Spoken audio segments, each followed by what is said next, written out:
British শাসনের আগে আসাম স্বাধীন রাজ্য ছিল। 1826 সালে ইয়ান্ডাবু চুক্তির মাধ্যমে আসাম ব্রিটিশ ভারতের অংশ হয়। 1826 থেকে 1874 সাল পর্যন্ত আসাম বাংলা প্রেসিডেন্সির অন্তর্ভুক্ত ছিল। তবে 1874 সালে ব্রিটিশরা আসামকে বাংলা থেকে বিচ্ছিন্ন করে স্বতন্ত্র প্রদেশে পরিণত করে।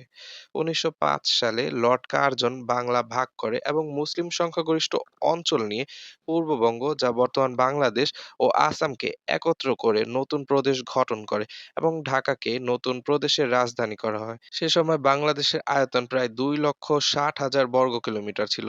1911 সালে হিন্দুদের আন্দোলনে বঙ্গভঙ্গ রদ হলে বাংলাদেশ থেকে আসাম বিচ্ছিন্ন হয় এবং আসাম আবারও স্বতন্ত্র প্রদেশে রূপ নেয়।